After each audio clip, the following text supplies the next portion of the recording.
هي الحلقات تحفظني بآيات من القرآن، هي الحلقات تملأني بحب المصطفى العدنان، هي الحلقات تحفظني بآيات من القرآن، هي الحلقات تملأني بحب المصطفى العدنان، وأخلص نيتي دوما لرب واحد ديان بروح ملؤها طهور. Sure Saat tefsiri 55. ayetten başlayıp okuyayım inşallah. Bismillah, elhamdülillah ve salatu ve selam ala Resulillah. Esselamu aleyküm ve rahmetullahi ve berekatuh. Tövende diktanlağa İbn Kesir rahimahullah'ın Kur'an-ı Kerim tefsiri Uygurca tercümesi Sad suresi 55. ayetinden başlayıp okuyayım inşallah. Euzubillahimineşşeytanirracim.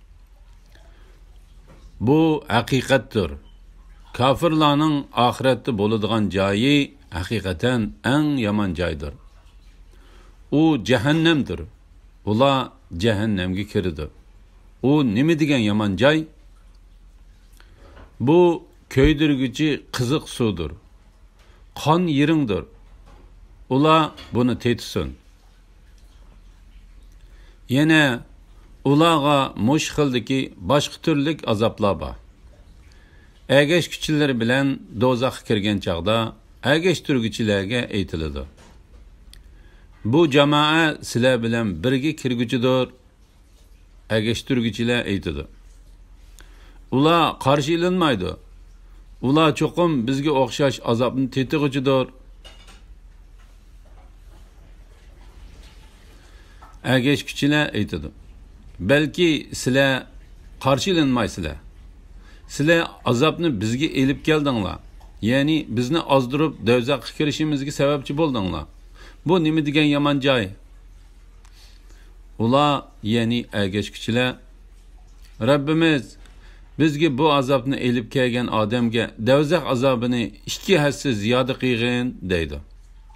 Ular yani kafirlarının katı başları eytidi. Biz dünyadaki çağda yamanlardan hesaplaydıgan adamlarni, yani müminlarni dövzakta görmeymiz go. Ularni biz dünyadaki çağda mesxir qılattık mı? Yoki ulardan közler eğip ketdi mi? Yani yoki ular dövzakta biz bilen birli tursumu ko'rmayyotamdiq. Ahli dövzakning bu ravishda o'zaro janjallashishi cho'qimdir.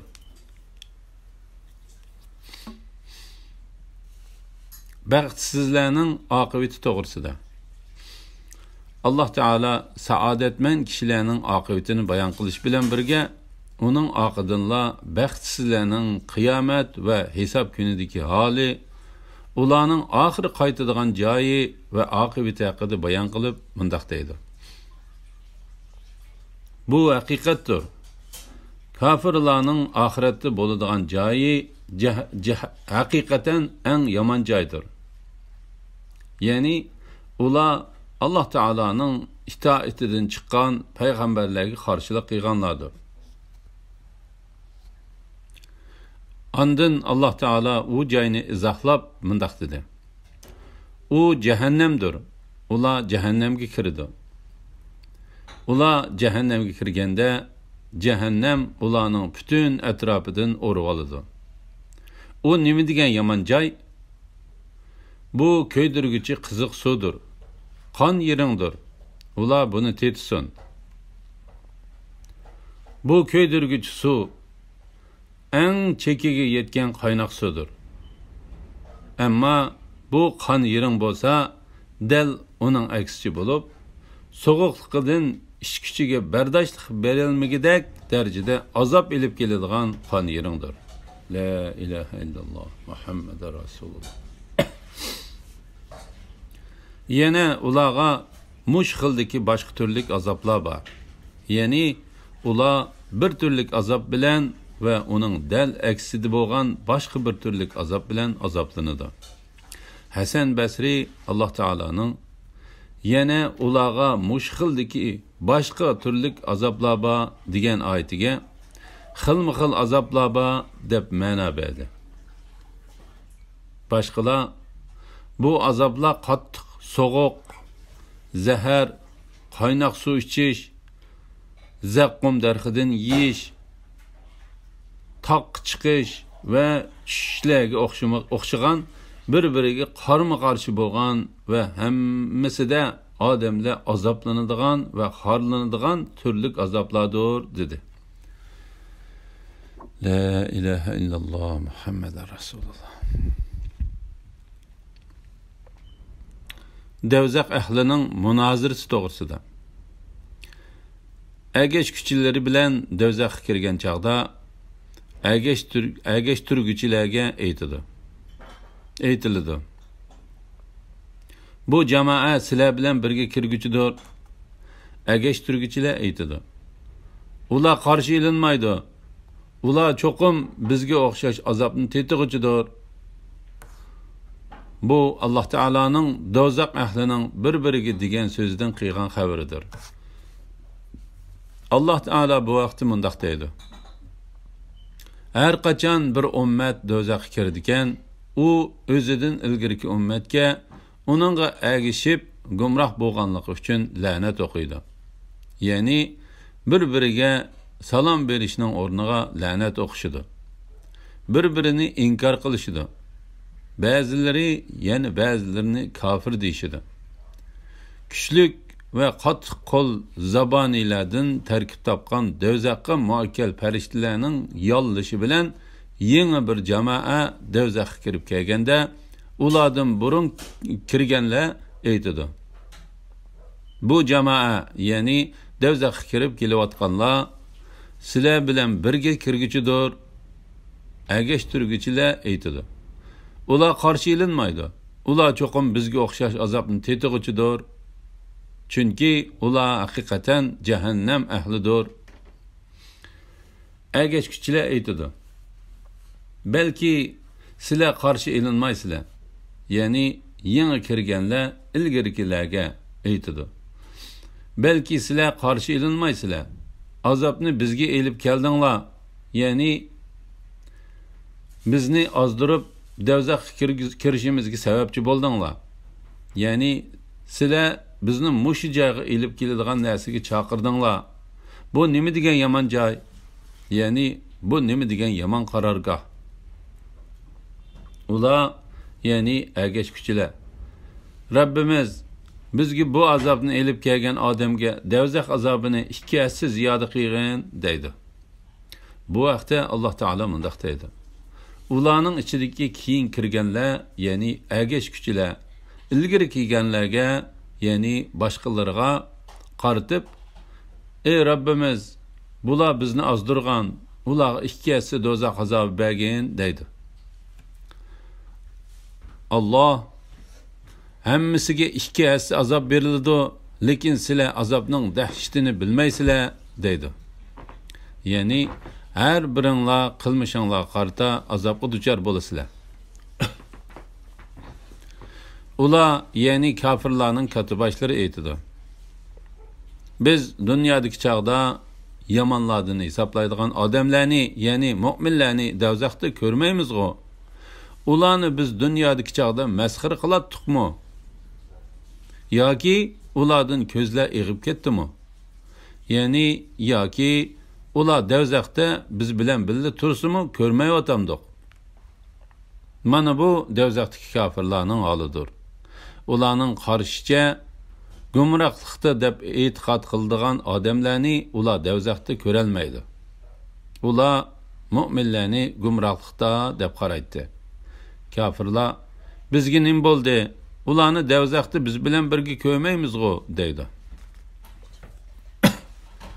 Mujahid bu Abu Jahilning so'zi bo'lib, u menga nim bo'ldi? Men Bilal, Ammar, Suhayb va paloni pokonlarni ko'rmayotman-ku dedi. Bu faqat bir misoldir. Chunki barliq kafirlarning holi mushundaqdir. Ular mu'minlarni dozaqqa kirdi deb e'tiqod qiladi. Kafirlar dozaqqa kirganda mu'minlarni izlaydi.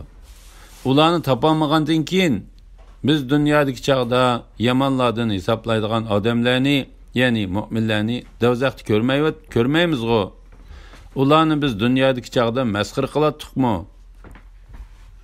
Yoki ulardan ko'zlar ig'ib ketdimi, deydi.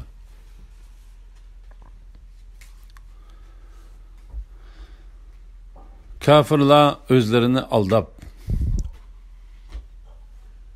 ular biz bilan jahannamda bor bo'lishi mumkin, lekin ko'zimiz ularni ko'rolmay qoldi deyishidi.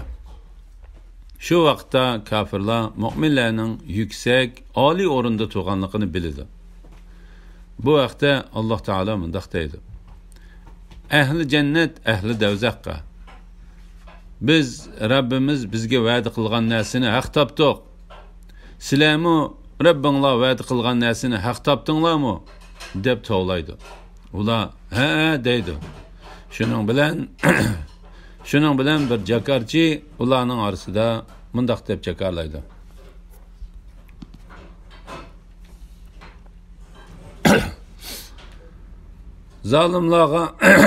Zalimlarga Allohning la'nati bo'lsin. Zalimlar kishilarni Allohning dog'dam yo'lidan to'sidi. Uning agri bo'lishini tilaydi. Hamda ular oxiratga ishonmaydi. Ularning orasida bir to'sma bo'ladi. To'smaning ustida A'rofda ahli jannat va ahli do'zaxni ularning siymasidan taniydigan odamlar, ya'ni ahli A'rof bo'ladi. Ular ahli jannatga sizlarga omonlik tilaymiz deb tavlaydi. Ular jannatga kirmagan, ammo kirish umidida turganlardir. Ular jannatga kirmagan, ammo kirish umidida turganlardir.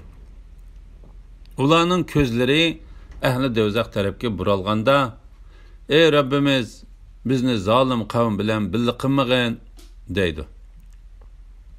A'robdagilar, ya'ni yaxshiliklari bilan yomonliklari teng bo'lib qolgan, jannatdimi emas, do'zaxdimi emas kishilar siymasidan taniydigan do'zaxiy odamlarga: to'plagan pul mollaringlar va takabburliqinglar sizlarga nimaga asqatdi deb to'g'laydi.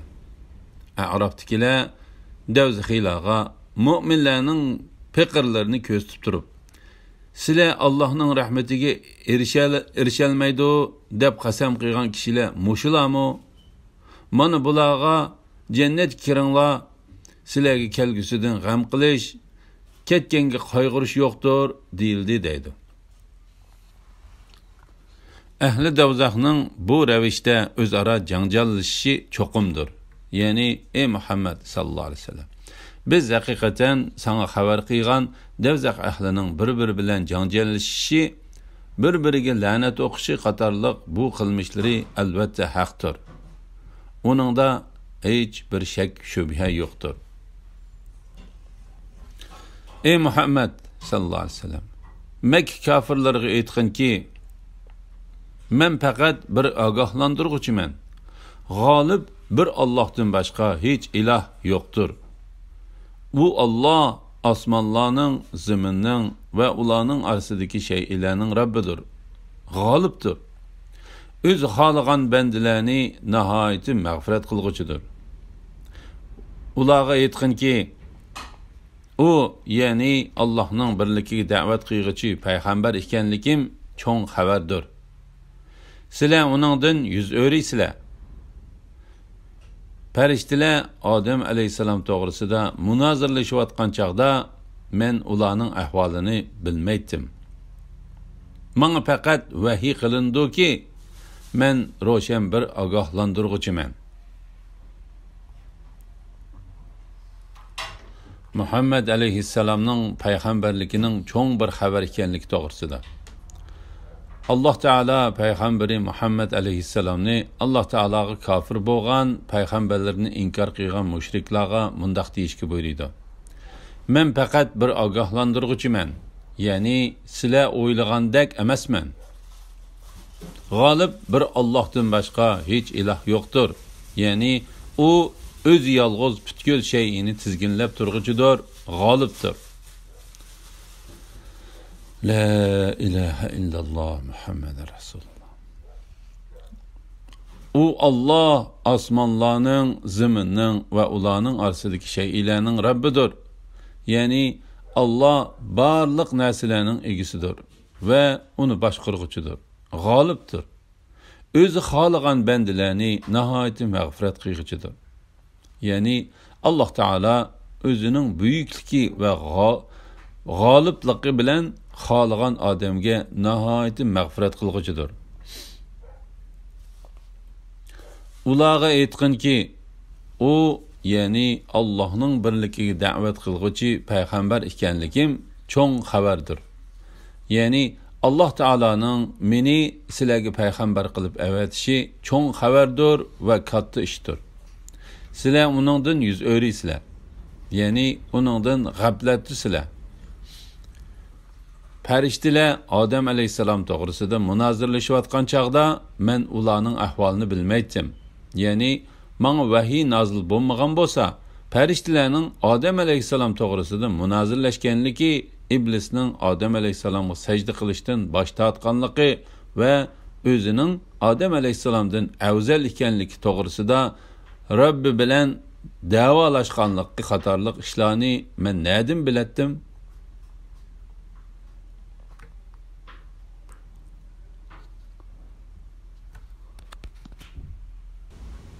Öz vaqtida Rabbim farishtalarga aytdi: "Men haqiqatan loydan bir odam yarataman.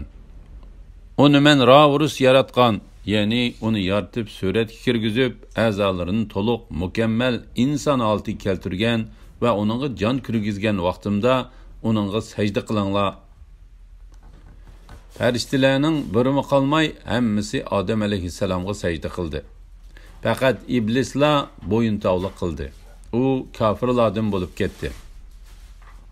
Allah aytdi: "Ey iblis, men öz qo'lim bilan yaratgan insonga sajda qilishdan sana nima to'sqinlik qildi?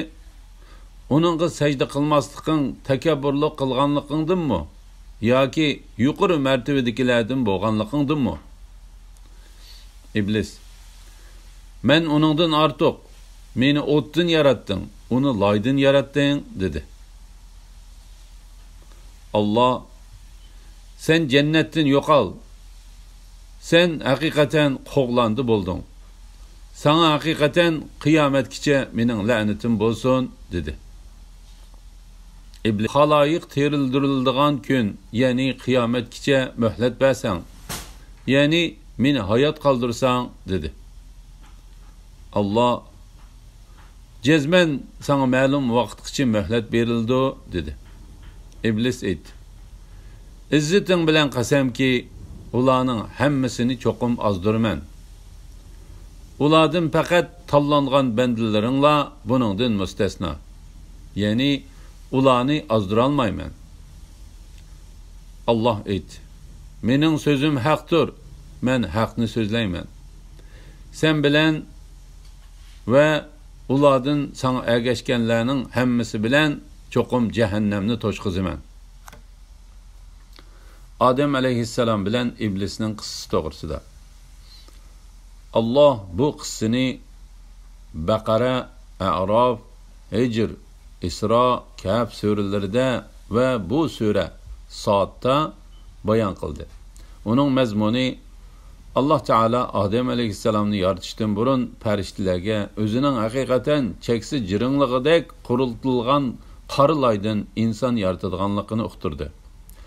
Ularni Allah Taala qachon u insonni yaratib bo'lgan aman hurmatlash, ulug'lash, ehtirom bildirish va Allah Taolaning buyrug'iga bo'ysunish yuzidan uning sajda qilishga buyurdi. İblisdan boshqa barliq farishtalar buyrug'iga bo'ysundi. İblis farishtalarning tipidan emas, balki jin tipidan edi. Uning tabiati uning uchun eng zarur bo'lgan narsaga xiyonat qildi. U odamga sajda qilishdan cho'ngchilik qildi. Hem bu vaqtda Rabbi bilan munozirlashdi. U o'zining o'tdan Odam alayhissalomning loydan yaratilganligi uchun o'zicha o't loydan ortiq deb qarab, o'zining Odam alayhissalomdan ustun ekanligini da'vo qildi. U haqiqatan xatolashdi. Allah Taolaning buyrug'iga xiloflik qildi va kofir bo'ldi. Shuning bilan Alloh taolo uni xorliqqa duchor qildi. Rahmat ishikidan yiroqqa haydidi. Xotirjam va muqaddas joydan qo'g'lidi. Uning tonishliq bo'lishi uchun uni iblis deb atadi. Chunki u Alloh taoloning rahmatidan umidsizlandi. U xorlangan Alloh taoloning rahmatidan qo'g'langan holda osmondan zaminga tushirib etildi. Ondan u Alloh taolodan o'ziga qiyomat kunigacha muhlat berilishini so'radi. O'ziga osiylik qilg'uvchini jazolashga oldirab ketmaydigan mehribon Alloh uningga muhlat berdi. U qiyomat kunigacha halok bo'lishdan xotirjam bo'lgan chaqda haddidan eshib va ko'ranglab turib, izziting bilan qasamki, ularning hammasini cho'qim ozdiraman. Ulardan faqat tanlangan bandalaringlar buningdan mustasno, ya'ni ularni ozdira olmayman dedi. İblis, "Manga aytib bergina, sen mendan ustun qilgan odam mushumu? Muhlat beradigan bo'lsang, uning avlodining ozg'inisidan boshqasini ozdirib, tüp yiltizdan quritib o'taman, ya'ni ularni xohlagancha yetilayman" degan edi. Alloh taolo ana shu mustasno qilganlarning bayon qilib mundaq dedi. Shubhisizki mening ixlosman bandalarim ustidan sen hukmronlik qila olmaysan. Rabbing haqiqatan homiy bo'lishga yetarlikdir. Alloh aytdi: "Mening so'zim haqdir. Men haqni so'zlayman. Sen bilan ve ulardan sana ergashganlarning hammasi bilan cho'qim jahannamni to'shqizaman." Mujahid bu oyatni "Men haqdirman, men haqni so'zlayman" deganlik bo'ladi deb tafsir qildi. Mujahidning yana bir rivoyatida haq men tarafdan keladi, men haqni so'zlayman deganlik dedi deyilgan. Alloh taolo bu vaqtda mundaq deydi: "Lekin mening gunohkorlarni azob qilishdan iborat hukmim bekib ketdi. Men cho'qim jinlar va insonlar, ya'ni ularning gunohkorlari hammasi bilan jahannamni to'ldiraman." Alloh iblisga aytdi: "Barg'in, sana muhlat berdim. Ulardan, ya'ni odam bolalaridan kimiki sana ergishidi ekan, jahannam sana va ularga berilgan to'liq jazodir." La ilaha illalloh Muhammad Rasululloh.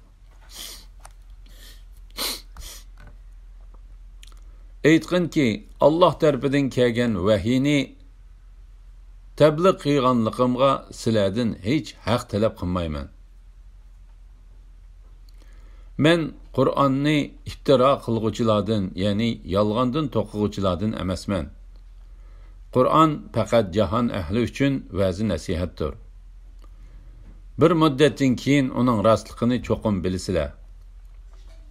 Alloh taolo Muhammad alayhissalomga mundaq deydi: "Ey Muhammad sallallohu alayhi vasallam, ana shu mushriklarga aytqinki, men sizlarga tabliğ, va'z, nasihat va'z aytganligim uchun haq o'rnida sizlardan dunyoning mol-mulkidan so'ramayman. Men Qur'onni iftiro qilguvchilardan, ya'ni yolg'ondan to'qig'uvchilardan emasman. Ya'ni Alloh taolo meni payg'ambar qilib, men bilan birga avatgan Qur'ondan ortiq hech nimani xohlamayman va talab qilmayman. Balki menga buyurilgan narsani uning qo'shibmi qo'ymay yoki kemaytibmi qo'ymay ado qilaman. Bundaq qilish bilan men haqiqatan Alloh taoloning roziligini va oxirat yurtini talab qilaman." Sufyan Savri Masruqning mundaq deganligini rivoyat qildi: "Biz Abdullah ibn Mas'ud radhiyallohu anhuning oldiga keldik.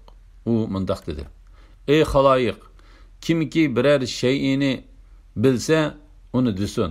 Bilmasa, Alloh taolo bilguchidir desin. Kimki bir shay'ini bilsa, bilman desin. Bilmasa, Alloh taolo bilguchidir desin."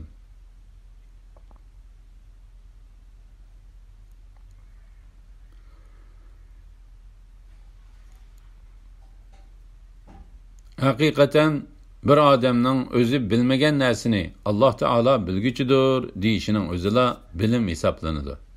Allah Teala hakikaten payg'ambaringlarga aytqinki, Allah tarafidan kelgan vahiyni tabliq qilganligimga sizlardan hech haq talab qilmayman. Men Qur'onni iftira qilguvchilardan, ya'ni yolg'ondan to'quvchilardan emasman, deb o'rgatdi. Bu hadisni Imom Buxoriy va Muslim rivoyat qilgan. Qur'on faqat jahon ahli uchun va'z nasihatdir. Bu oyat haqida Ibn Abbas radhiyallohu anhuma mundaq deydi: Qur'on islom da'vati yetgan barliq inson va jinlar uchun va'z nasihatdir.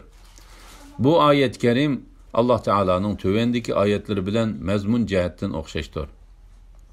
Bu Kur'an bana sileni ve kıyametkiçi Kur'an yetken kişilerini agahlandırış için vahiy kılındı. Kuffar camialerden kimiki Kur'an'ı inkar kılıdırken, onunla vaadi kılıngan cay devzektir. Bir müddetin keyin onun rastlıkını çokum bilisiler. Yani Kur'an'ın rastlıkını pat yıkında bilisiler.